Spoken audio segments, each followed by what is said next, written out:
Buenos días, tardes o noches. Soy The Crash Bandicoot con otro video. Este será un video especial, por lo que durará más tiempo, todo gracias a mis primeros 65 suscriptores. Esta vez me ayudará mi amigo Escorpión Zero. Sin más que decir, empecemos. El primer relato se titula: Mi amigo, un demonio. Estábamos jugando a la Ouija con Daniela y Rigoberto, eran las 12:48 y ya habíamos terminado la sesión. Fueron largos 48 minutos de escalofrío y curiosidad, nada interesante, nada. En absoluto, no pasó nada. Ahora me doy cuenta que la Ouija siempre fue una farsa. Martes 9 de diciembre del 2006. Rigoberto es un terco, me ha insistido a que juguemos a la Ouija otra vez. Le pregunté a Daniela y me dijo que le daba lo mismo, así que en la noche nos juntaríamos otra vez. 12 p.m. en la noche. Mis padres habían salido, mi casa estaba oscura, solo unas cuantas velas nos daban luz. La noche era perfecta para la sesión de Ouija. Empezamos a hacer los rituales, cuando empezó a pasar el tiempo. Abrimos la puerta del más allá y Rigoberto se puso raro. ¿Qué le pasa?, le pregunté a Daniela. Rigoberto se paró y dijo que iba a vomitar al baño, pues estaba mareado. Empezamos a sentir una voz del baño, parece que estaba hablando solo. Tuve que ir a verlo y cuando entré, lo vi hablando con el espejo. ¿Qué te pasa? Pareces un loco. Nada, estaba viéndome al espejo, parece que estoy pálido. ¿Y por qué hablabas? Yo no he hablado. No había caso, me porfiaba que según él, no estaba hablando. Tuve que callar. Miércoles 10 de diciembre del 2006. Hoy fue un día muy malo, primero cuando estábamos en clase, Rigoberto empezó a portarse mal y la profesora le llamó la atención. Rigoberto la insultó y lo suspendieron. No sé qué le pasa, está muy raro últimamente. Jueves 11 de diciembre de 2006. He traído el diario al colegio, estoy espiando a Rigoberto, está portándose muy raro. Es recreo. Lo estoy siguiendo, por ahora solo va caminando por el pasillo. Ey, ha chocado con alguien, están discutiendo, parece que va a haber pelea. Después sigo escribiendo, han tocado la campana. Segundo recreo. Se ha armado la pelea, los alumnos han formado un círculo y Rigoberto y el otro tipo van a pelear, esto está bueno. Oh. El tipo le ha dado un puñetazo a Rigoberto, ¡qué mierda! Rigoberto ha sacado una cuchilla, ¿qué? El 24 de agosto, este diario fue encontrado botado por los alrededores del colegio que fue cerrado. Estas páginas no alcanzan a contar el desenlace de esta historia, pero yo soy uno de los sobrevivientes de la tragedia. Me llamo Raimundo, y vi todo lo que pasó, así que, he querido escribirlo aquí, pues quiero que el que esté leyendo esto, lo sepa lo que pasó ese día. Rigoberto sostenía el cuchillo, y se lo clavó en el cuello al tipo, después fue matando a todos los del círculo y a los que corrían, los perseguía con el cuchillo en mano. Yo estaba debajo de la escalera, me había alcanzado a refugiar. Rigoberto también mató a su amigo, el dueño del diario, clavándole el cuchillo en la frente. Después llegaron las autoridades del colegio y asesinó a todos los profesores. El colegio estaba lleno de sangre y cadáveres. Era un verdadero infierno, y ese demonio, ese chico, con el cuchillo en la mano, y la camisa del colegio llena de sangre. El director logró sostener del brazo al niño y le arrebató el cuchillo, pero este, corrió hacia los baños, se encerró en una cabina y se suicidó.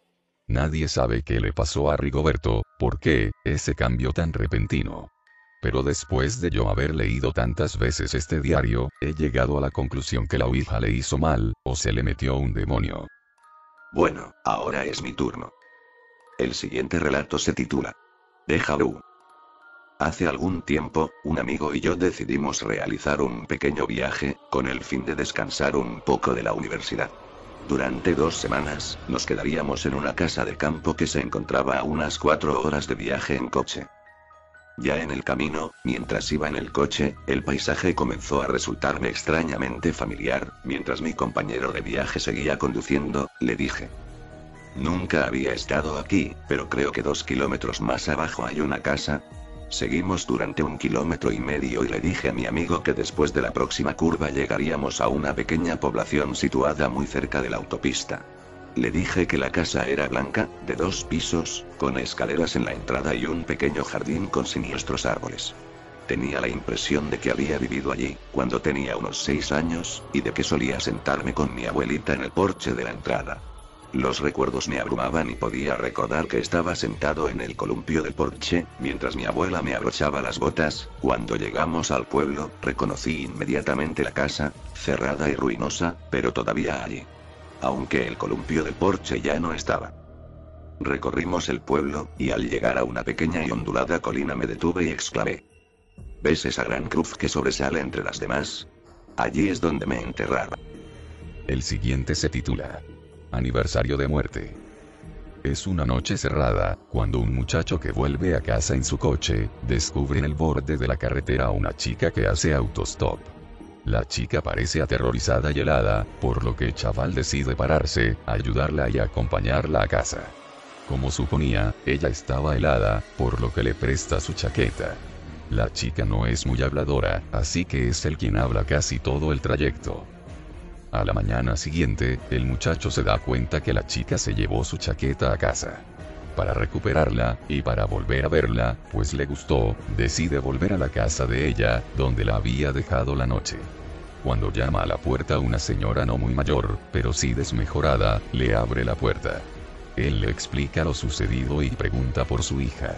Conforme el relato del chico avanzaba, la mujer palidecía más y más. Terminó rompiendo a llorar.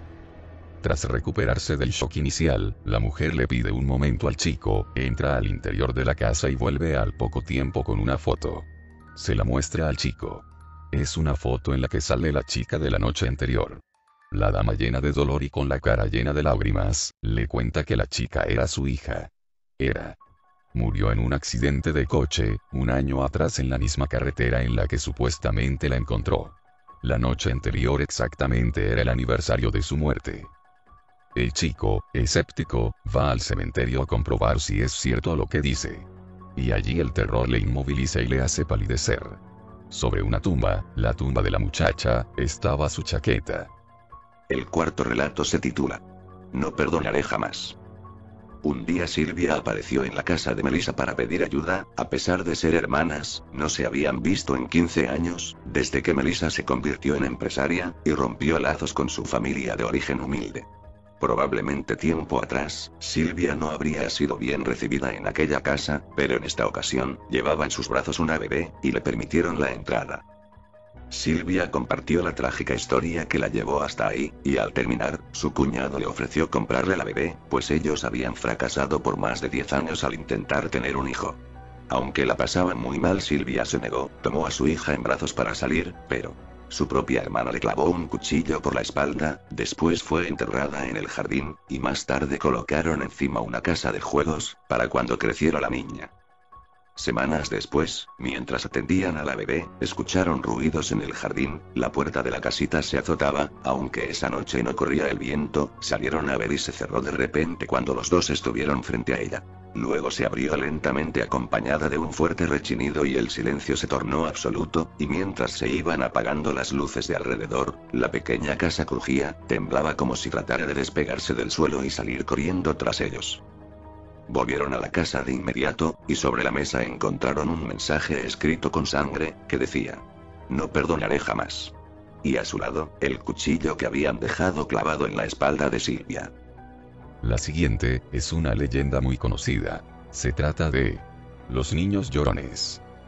Bruno Amadio, siendo observador de la Segunda Guerra Mundial, retrató el sufrimiento que veía por las calles, pintando cuadros de niños que vivían en orfanatos, creando una serie de 27 retratos conocidos como Los Niños Llorones. A pesar de ello permanecía en el anonimato, su fama como pintor no existía, y optó por hacer un pacto con el demonio para que sus pinturas alcanzaran celebridad. Estos cuadros pronto se comercializaron por el mundo, y a mediados de siglo eran un tesoro muy preciado.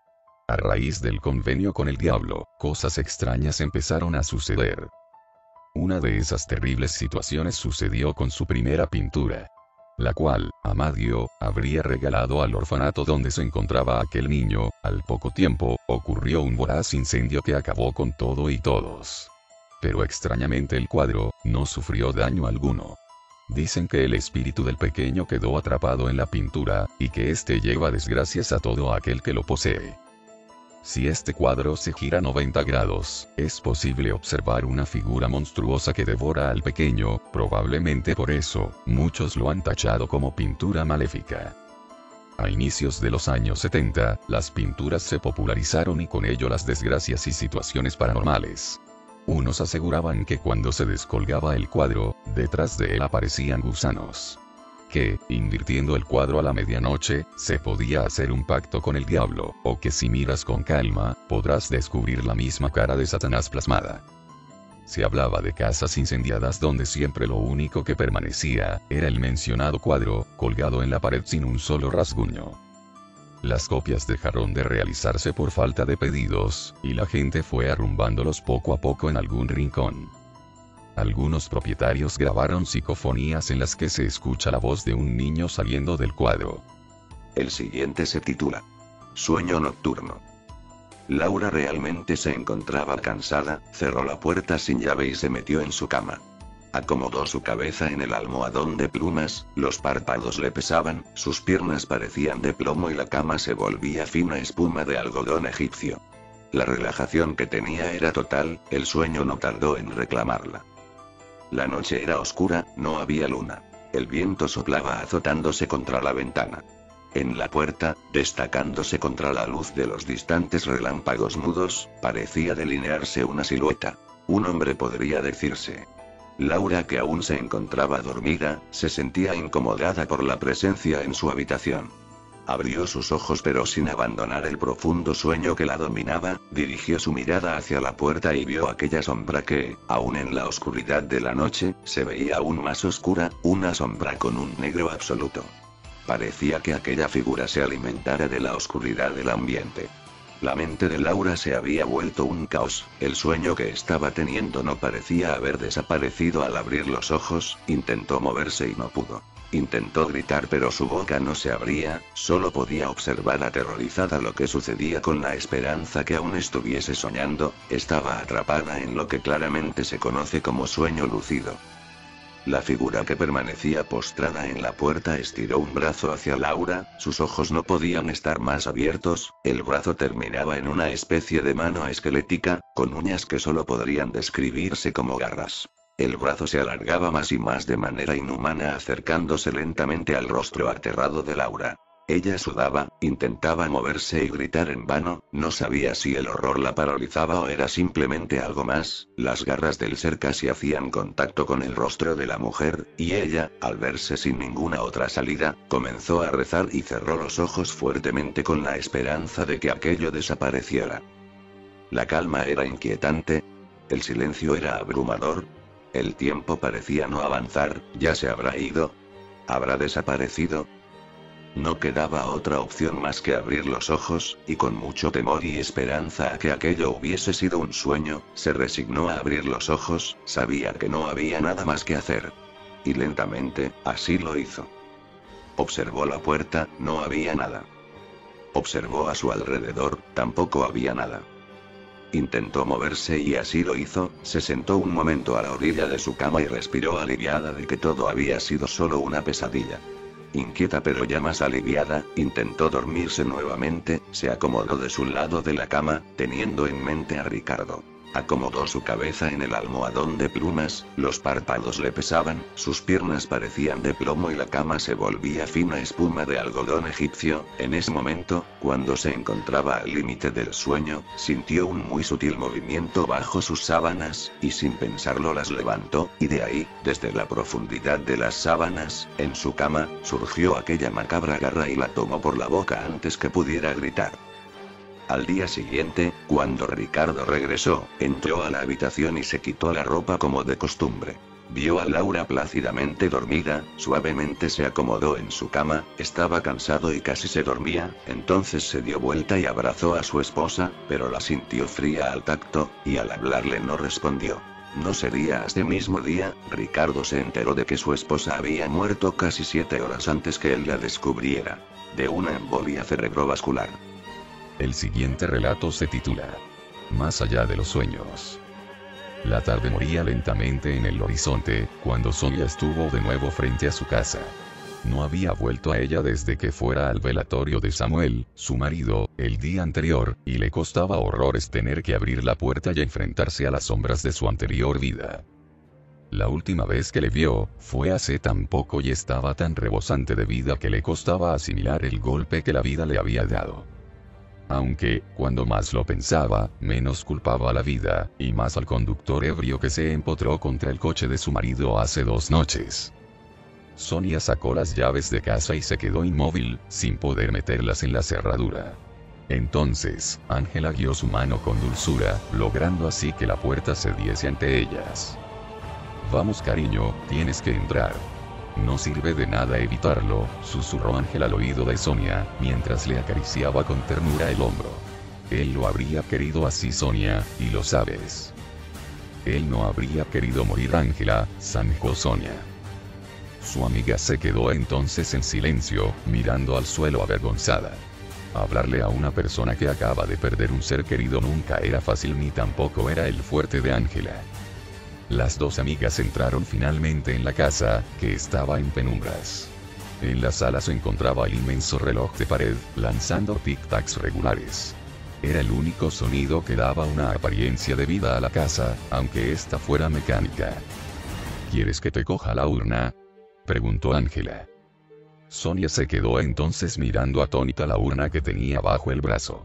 Las cenizas de su marido aún estaban calientes, emanando de ellas una agradable calidez que estremecía a Sonia. «Sí, por favor. Ponla sobre la repisa de la chimenea». Le encantaba ese sitio, balbuceó Sonia, rompiendo en lágrimas. Su amiga se apresuró en tomar la urna y colocarla donde le había indicado Sonia, para volver seguidamente junto a ella, para tratar de consolarla. «Vamos Sonia, trata de descansar un poco. Ha sido un par de días duros. Necesitas dormir. Por favor». Sonia la miró con los ojos enrojecidos, 2 grandes surcos negros arañaban su rostro lívido, dándole un aire tétrico. «Tienes que limpiarte el maquillaje, cariño», dejó caer Ángela mientras le limpiaba los restos de pintura a Sonia con la manga del vestido. «No quiero, Ángela. Quiero estar a solas con Samuel», suplicó mirando en dirección a la urna. «Te entiendo, pero no me iré hasta que te duches y te pongas el pijama. Si quieres, mientras te duchas te preparo un caldito, ¿vale?». Sonia iba a negarse pero Ángela la cortó. «Y no aceptaré un no por respuesta», amenazó con tono fingidamente ofendido. Sonia sonrió entonces débilmente y se dirigió cabizbaja hacia el dormitorio en el cual había compartido tanto con Samuel. Todo le recordaba a su marido. La casa parecía una cáscara vacía en la que únicamente cabía el eco de sus pasos. No habría más carcajadas cómplices ni caricias. Toda la vida de su marido estaba en una urna, esperando que el viento se la lleve a su antojo. En el pasillo, se paró un momento ante la puerta cerrada del despacho de Samuel. Giró el picaporte y abrió la puerta. Todo estaba como lo había dejado 2 días antes. Junto a una montaña de notas y manuscritos se alzaba la torre del ordenador. La pantalla, tan sombría como el ánimo de Sonia, revelaba que no estaba trabajando Samuel en su nueva novela. Sonia se esforzó por no llorar recordando la ilusión que Samuel derrochaba con aquel nuevo proyecto. Según le comentó una semana antes, casi había terminado la historia. Siempre leía sus novelas. Le gustaba que fuera así. Aunque a ella no le gustaba demasiado el mote que le puso de bichillo, y más sabiendo que surgió a raíz de la crítica bastante ácida que hizo de su primera novela.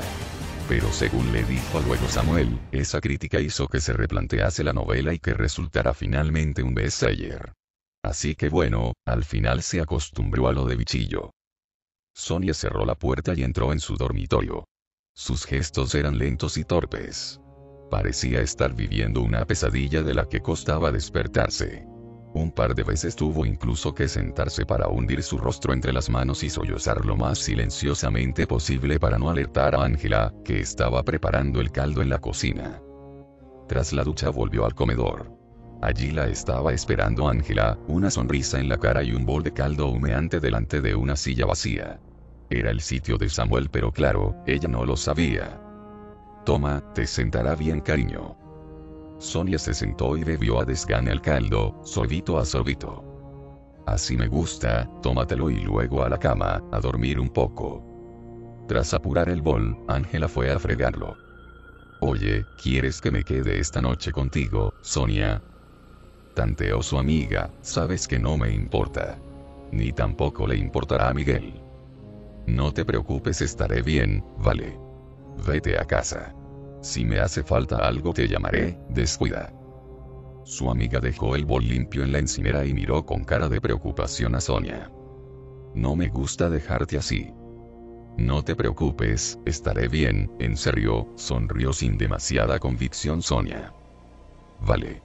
Me iré, pero solo si me prometes que si me necesitas me llamarás, inquirió con semblante grave. Que sí. Te lo prometo. Cuando finalmente se fue Ángela, la casa le parecía aún más solitaria. Le daba la sensación que las estancias se encogían, al ritmo del latido metálico del reloj de pared. Tic, tac, y así pasaba la vida. Sonia se tumbó en el sillón y trató de mirar la tele. Hizo zapping un rato, pero no echaban más que programas estúpidos con gente sonriente y feliz. Verlos acrecentaba su tristeza, así que apagó la tele, mirando su propio reflejo deforme en la pantalla vacía. Cuando la fatiga empezó a apoderarse de ella, supo que el momento había llegado y se fue a la cama dando tumbos. Una vez acostada se echó el edredón encima, tapándose parte del rostro. Cuando cerró los ojos percibió el olor masculino de Samuel. Olerlo hizo que brotaran de sus ojos cerrados lágrimas que mojaron la tela. Y así se quedó dormida. El sueño era intranquilo e inconexo. En su fantasía se sucedían imágenes aleatorias de su vida junto con Samuel. De repente estaba en el altar cuando en el instante siguiente se encontraba delante de un Samuel adolescente que la invitaba a salir. Los recuerdos se sucedieron a una velocidad cada vez más endiablada, hasta que se vio a ella misma en un pasillo estrecho y kilométrico. Parecía el pasillo de su casa, aunque algo en él era diferente. En el fondo del pasillo se insinuaba la forma difusa de una puerta, parecía la puerta del despacho de Samuel. Se acercó lentamente hacia ella. A cada paso que daba parecía que se hundía ligeramente el suelo, pero cuando miraba hacia abajo no veía nada anormal. Siguió caminando hacia la puerta, de la que salía por debajo una luz grisácea. Poco a poco iba recortando la distancia que la separaba del final del pasillo. De repente escuchó el sonido de las teclas del ordenador de Samuel agitándose con frenesí. Al escuchar aquel sonido, emprendió una carrera desesperada para alcanzarlo, aunque a cada zancada que daba se alejaba la puerta, además de acrecentarse la sensación de hundirse en un suelo gelatinoso. Cuando comprendió que correr no le iba a acercar más, rápidamente se frenó en seco, cayendo de rodillas. Empezó a llorar mirando al suelo. Sin embargo, una luz llamó su atención. Era la luz grisácea que momentos antes había visto emanar de debajo de la puerta. Y ahí se alzaba el marco de madera, a un par de pasos de ella. Se levantó temblando, temiendo lo que pudiera esconderse tras aquel obstáculo onírico. Aunque cuando volvió a escuchar el tamborilear de las teclas se animó, abriendo la puerta de par en par. Vio el despacho de Samuel, con sus manuscritos apilados y los libros en las estanterías laterales. Pero también estaba una persona escribiendo en el ordenador, que estaba encendido. Samuel, ¿eres tú? La figura se giró y miró a Sonia con una sonrisa en la cara. Era él, con su encantadora sonrisa dibujada en el rostro. Parecía pletórico. Perdona si te he despertado, Sonia. Ya he terminado la novela. ¿Te acercas y la lees? Sonia abrió entonces los ojos de par en par. Estaba en su cuarto, tumbada bajo el edredón. Todo parecía igual que antes de dormirse, aunque había una diferencia. Flotaba en el aire la colonia que Samuel ponía, cada vez que presentaba a la prensa alguna novela. Y la última vez que la usó fue hace varios meses. Aquella certeza catapultó de la cama a Sonia, que salió corriendo por el pasillo oscuro de su casa. Tras unos pocos metros se plantó delante de la puerta del despacho de Samuel, filtrándose bajo ella una luz grisácea. No, no puede ser. Samuel, ¿eres tú? Preguntó al silencio. Giró el picaporte lentamente y lo que vio la paralizó un instante. El ordenador estaba encendido. En la pantalla se veían párrafos enteros redactados. Se acercó con los ojos abiertos como platos. Era la nueva novela de Samuel. Leyó en silencio la última página escrita, observando cómo alguien había redactado a su intención un postdata que decía así: dedicado a mi mujer Sonia, a la que tanto he querido y a la que siempre querré. Espero que te guste esta novela, bichillo. Siempre tuyo, Samuel. Mientras releía sin cesar este último mensaje de Samuel, sintió como un soplo cálido le acarició el cuello, arropado por el tic-tac del reloj de pared. El octavo relato se titula Mi historia. Nunca me hace caso, desde que ellos llegaron, mientras me columpio en el jardín. Desde hace un año o algo así, desde que vinieron Sora y los demás a vivir con él y su familia. Siempre han jugado conmigo, me han cuidado y consolado cuando me daba uno de mis ataques. No les importaban, ni tampoco las heridas. Y menos a Eric. Pero ahora me tratan como si no existiera, y cuando estamos solos me gritan y me insultan. Me dicen cosas feas y tiran mis regalos.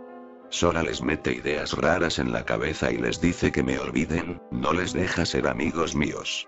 Si me pongo peor no les importa, ni me miran.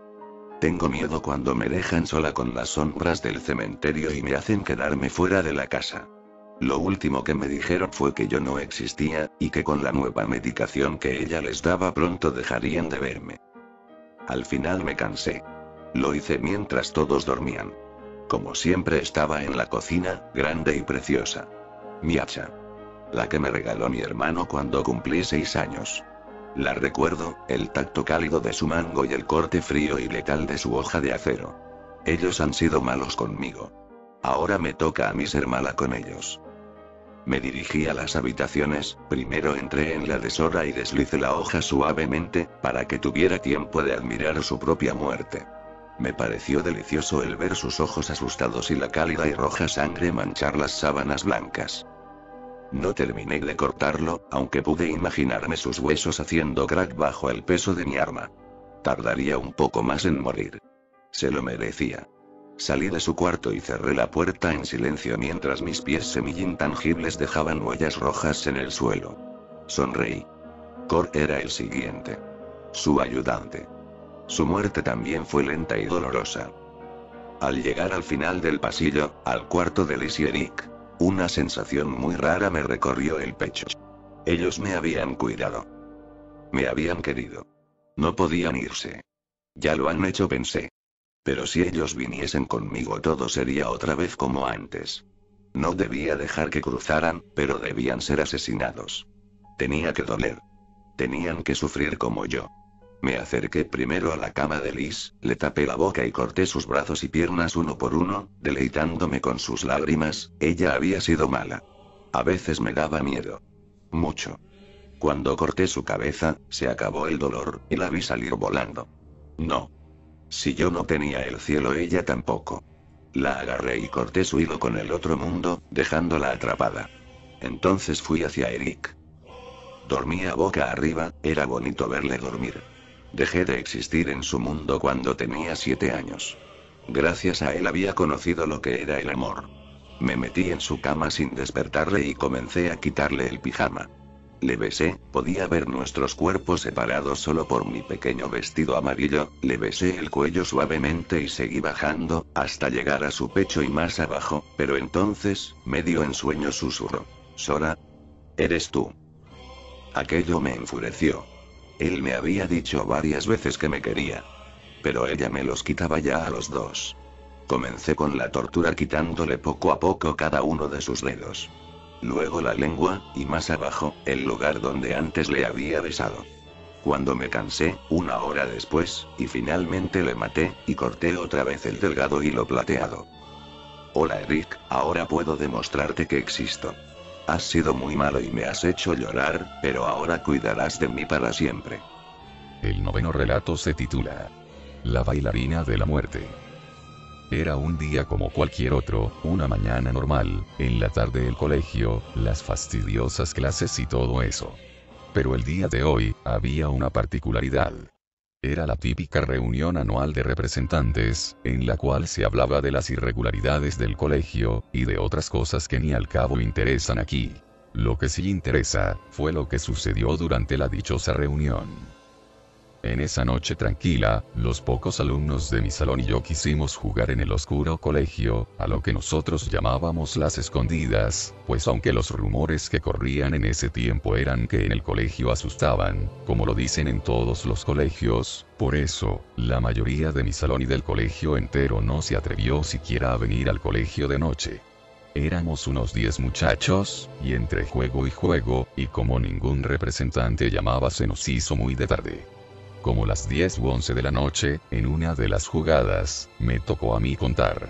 Cuando terminé de hacerlo, estaba sola, donde se contaba era en un lugar cerca a nuestro salón, en el segundo piso, y solo se permitía esconderse en el primero. Total, el que le tocaba contar tenía que subir solo al salón, contar y bajar de nuevo. Mientras bajaba, escuché como una musiquita que provenía del baño de las mujeres, era como de piano, y me pareció ilógico que a tan altas horas de la noche, alguien estuviera tocando algo, ni siquiera piano, es que, en el colegio no hay ninguno.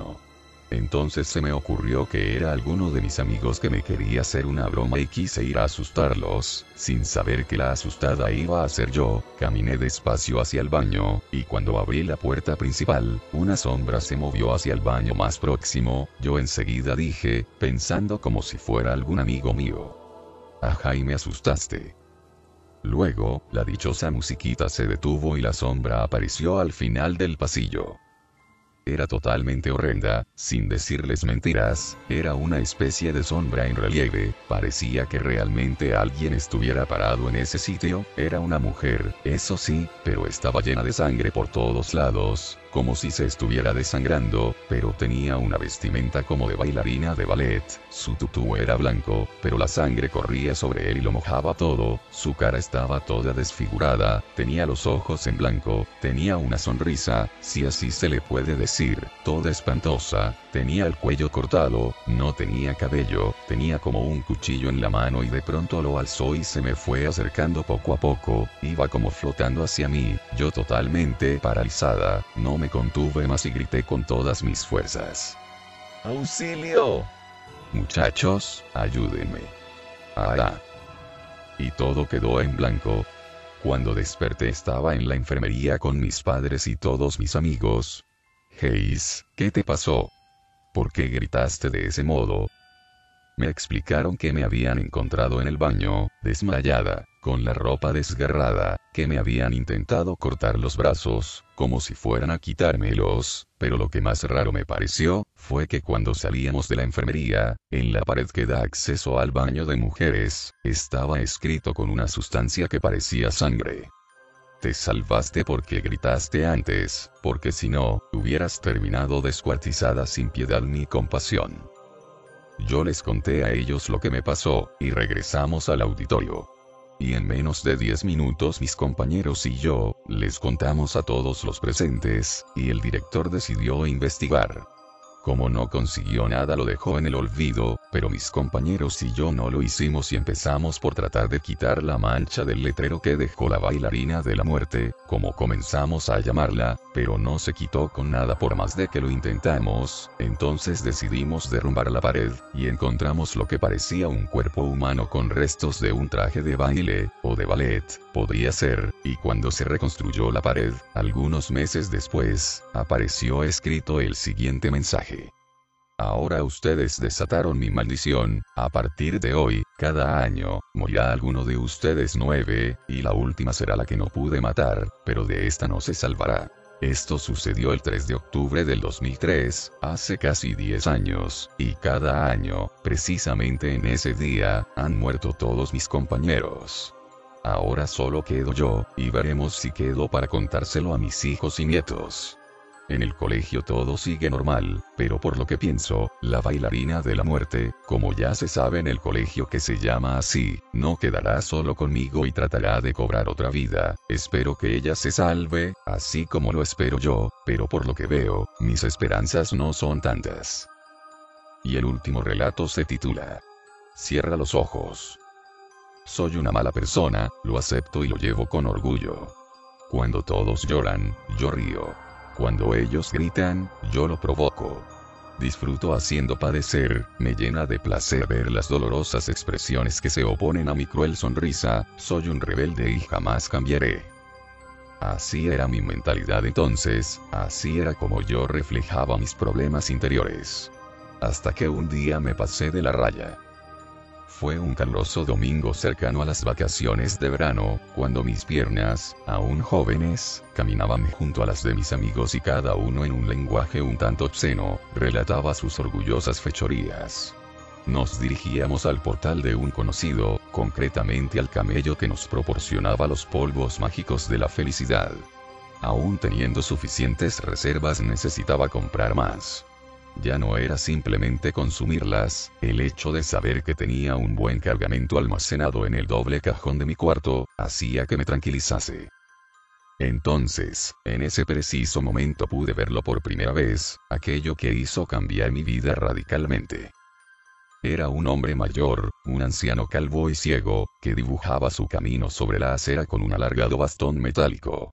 En efecto, era el blanco perfecto.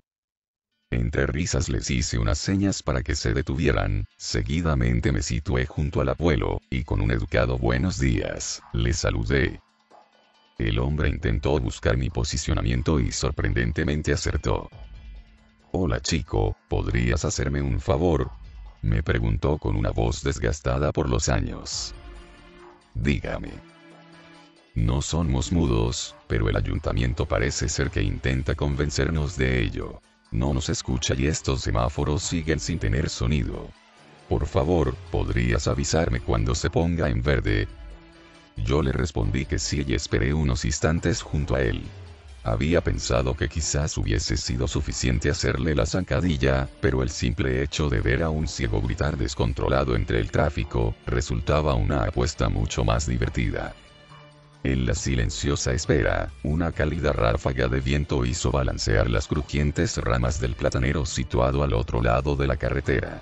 Una difuminada gota de agua descendió frente a mi rostro, finalizando sobre la piel de mi calzado, a la vez que mis carnosos labios púrpuras se separaron en una diabólica sonrisa. «Ya puede cruzar». El silencio de sus confiados pasos, el chirrido de los frenos desgarrados por el asfalto y por último, la nota de un do menor retumbó dolorosamente en mi corazón. Lo cierto es que no había pensado en aquella posibilidad, quizás me cegó mi alocada mentalidad adolescente. Realmente no podía imaginarme que ocurriría algo así, era incapaz de asimilar que aquel líquido carmesí que emergía bajo su cuerpo, era la vida que le acababa de arrebatar. Sufrí unas horas tras el incidente, estaba nervioso ante tanto interrogatorio, pero finalmente, cuando llegué a casa como un inocente, todos mis males formaron parte del pasado, y con tenedor en mano agarré otro trozo de lenguado. Un gran valle verde se dibujaba en compactos acrílicos, la silueta de unas oscuras montañas se mantenían amenazantes tras el paisaje, el sonido de un hombre que susurraba palabras sin sentido, caminaba por un solitario camino lamentándose por algo inaudito. De repente se giraba y con su mano derecha me señalaba. Y allí estaba yo, con las manos manchadas de sangre. «Cierra los ojos». Me desperté de un salto, agarré el despertador con la otra mano y lo estrellé rabioso contra el suelo. Llegaba tarde y a pesar de recurrentemente hacer novillos, aquel día era distinto a todos los demás. A primera hora tocaba educación física, mi asignatura favorita. Debía mantenerme corriendo, durante 12 minutos seguidos rodeando el campo de fútbol, pero a pesar de saber que aquello tan solo era una prueba de resistencia física, me empeñaba en posicionarme el primero en aquella personal competición, quería ser el mejor. A causa de ello estaba más acalorado que los demás, mi corazón se aceleraba con descontrol y unas escurridizas gotas de sudor descendían lentamente por mi frente, rodeando mis cejas, deslizándose sobre mis párpados, hasta que finalmente un repentino escozor salado hizo que cerrase los ojos y me detuviese al instante. Algo en aquel momento había provocado el resurgimiento de la imagen de aquel fallecido ciego en mi mente. Seguramente por el cansancio, quizás por un cierto remordimiento, pero no. Me equivocaba, no había formado parte de mi imaginación, estaba casi seguro.